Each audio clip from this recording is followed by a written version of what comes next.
Hi, Perfect. hi, Valerie. Okay. Welcome to the Stories of Business Founder series. Really pleased to have you join us. We are intrigued by what you do. So I'll kick things off by obviously telling us about yourself, but also what Credo is about and what you've built. Yeah. Well, thanks for having me here. I'm really Mm. excited. So the backstory is that I had backpacked across Africa by myself when I was 25 for 7 months, and then I lived in Ethiopia for 8 years after that. And now I'm back in the US, but I founded a company called Cradle, and we connect mostly US clients with African professionals. And so we started about 3.5 years ago, and we now have almost 200 team members today. So yeah, we've been growing quickly and it's just been a really cool win-win on both sides. That's a really good intro. And so one of the things we do at Story of Business is we talk about the things that don't appear on the balance sheet. So the systems behind and the impact you're having, etc., and the things. So the first thing we look at is the visible point of entry. So what is it your clients want to see? And then we start from there and work backwards to how you then source your candidates from wherever. So can you take us through that journey from what your clients want right through to how you then do Yeah. what you need to do to make it happen? Well, most clients really want to hire a great team member who is reliable, who has great communication, and who is also affordable. And unfortunately, many of them have what they call PTSD from like their last offshoring or outsourcing experiment. So they maybe hired someone in India or South America and they ghosted them and their customers didn't like them. And so they come to us really wanting a team that they can trust and a team who has great English and can really be part of their company, not some like offshore third party, but someone who feels just like fits within their team culture. So that's what they usually come to us wanting. That's amazing. You touched on a number of systems there. So Mhm. trust, perception. We'll talk about accents in a second because that's another Mhm. intriguing element of the journey. So how do you then go about meeting that outcome? What are the things that you look at in whether it's your talent pipelines or what's your approach for getting to the customer outcome? Mhm. Yeah, Mm. so we have team members who or candidates will apply to work with us. And now we have like an entire recruitment team who meets with them, vets them. We usually put them through a few additional layers of training. And so we look for different things. If it's a client-facing role, the accent is big for us. That's what most of the American clients really care about. We also look for integrity, professionalism. Like, are you going to show up and do what you say you're going to do? Good communication also with like written English is important. Can you send a cold email or a LinkedIn message and can it be effective? And also, my personal thing that I think is very important is just coachability because anybody who comes into a job, whether you're offshore or local, like you need to be able to learn on the job and grow with the team. And so you need to not be defensive when someone points out that you could handle that objection better or done something differently. And so we really look for team members who like feedback and are proactive about learning and growing within the company as well.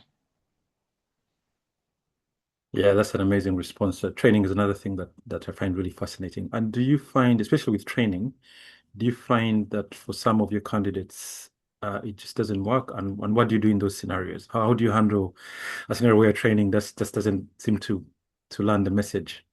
Yeah, unfortunately, some candidates, even if they have a great accent and they look like they have great potential, if they don't pass the training process, sometimes we'll keep them in it longer, but sometimes we just realize like it's not a good fit. And then once a client does onboard somebody, there's also like on the job training. And that's when we found it to be really important to have account managers who both make sure that the team member is set up for success, but also checks in with the client and make sure that they're happy with how this person is ramping up because they still have to learn on the job as well. So it's kind of like training to make sure you have like the fundamentals and then training to make sure you can fit within the company and do your role properly as well. Amazing, amazing. The other layer that I'm interested in is the culture. So you primarily work with talent from Africa, if that's correct, Mhm. Yeah, only and Africa. only Africa. Amazing. Hmm. And your clients are primarily sort of the US, UK as Hmm. well. Hmm. So how do you manage the cultural dynamic, or does it even come into play at all? Because that's another big thing with offshoring. hmm No, it does come, it has become really important because especially since we fill roles like customer service or sales, it is important for our team members to be able to relate well to, let's say, a client in the US. And so there's a couple things. Like first, the younger generation these days, they're so global. Like everybody's watching the same TikTok videos, the same Instagram, the same shows.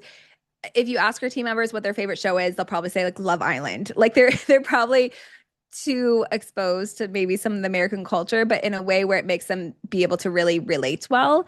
And also, AI has been really helpful for us. So sometimes a virtual assistant will have the task of responding to messages on the behalf of the CEO. And maybe the CEO is a middle-aged man from Texas. So how does a 21-year-old girl in, Kampala or Addis Ababa sound like this, like a middle-aged man in America? And AI has been really helpful in like replicating their voice and helping someone who might not know the nuance of the industry as well as, the person who's locally based, and it helps them get up to speed faster. So yeah, I think it's a cross between like the younger generation and everybody being a little bit more globalized and AI being a really helpful tool too.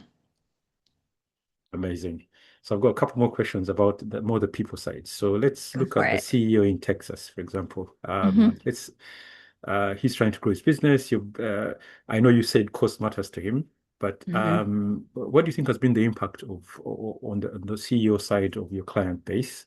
And then we'll talk about your candidates who now have, a means to survive essentially in a continent with, I think it's 40% youth unemployment or something like that. hmm We'll talk about both ends and the actual impact on the human side. Yeah. Yeah. Yeah, I Mm. love talking about the impact on the US because I think that's a side that doesn't get covered very much at all. I think our team members are so good at helping small and medium businesses in the US grow, which we're really proud of. So for like a CEO in Texas, he can now focus on the work that he's actually good at. He can focus on revenue generating activity, and he doesn't have to deal with the things that don't light him up or, bring out his best strengths. But for a client who maybe hires a team of our cold callers, we've seen them bring in like a tremendous amount of money. We have one company who has about 10 of our cold callers, and they brought in, I think, over $1 million in revenue in 1 month just from setting so many appointments with their team. So it's a huge ability for a company who might not be able to afford local resources or wants to use like their in-house team for, more nuanced tasks to still get the work done in a really great way. That's incredible. And then on the other side, you have the 25-year-old in Addis who has Mhm. been looking for a job and gets a job. Do you ever hear some of those more human stories of how they've been able to then, start a family, Yeah. whatever it may be, with their new income? Yeah. Yeah, well, our team members they're first of all, they're already so accomplished. We have team members who are like TEDx speakers who go and get their graduate degree, who are doctors, who are professionals. Like they're already so accomplished. But the problem, like as you mentioned, there's just like a lack of opportunities on the continent. There's not enough jobs locally. And so a lot of the team members we hire have already tried to work for an outsourcing company. But those companies often don't pay very well, don't have a good work environment, and often they're spending hours a day just commuting to the office.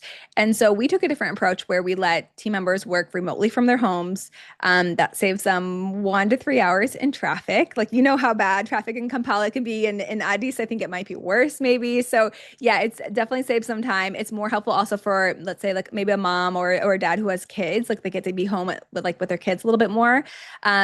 We pay them very competitively. Like we end up being like one of the more competitor employers, like in the local context, and we pay in USD, which is also really helpful depending on which country you're based at.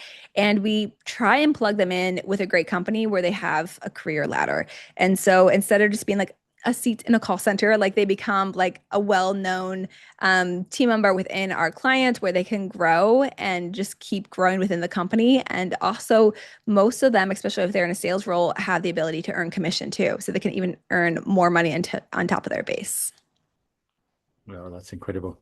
Yeah. One final question for you, Valerie, which is if you were to advise, so what we're trying to do at Story Business is get people thinking around systems as founders. So Mhm. you have massive layers. I mean, we could talk about each of those layers in a great more detail. But Yeah. what's the one thing you'd advise anyone going into whichever industry in terms of thinking about the whole end to end and what all the considerations along that. What's the one piece of advice you'd give a new founder starting the journey you've been on? Oh, it's hard to give Mm, one piece. I would mm, say it's better to start and be a little messy along the way than to wait until you think you have everything perfectly planned out. So we become very fast at just like tweaking and seeing what works. And so I think it's really important just to like get going, try and get your first few customers, figure out why they chose you. Inevitably, something horrible is going to go wrong. And so don't quit and keep rolling with it and hire a really good team because I definitely couldn't be doing what I'm doing without like the team members we've hired. And so it's important to like as you grow to build a good team around yourself. amazing. It keeps coming back to that people conversation, people Yeah. focus. Yeah. Yep, it's all No, about the people. yeah, amazing. Thank you so much, Valerie. It's been incredible. And we're good to catch up in a year or so and see how Love how that. your journey is going. I would love that. That sounds Yeah. amazing. Thank you so much for having me. Yeah, no problem, and have a good rest of day. Thank you. Thanks. Yeah, speak soon. Cheers. Bye.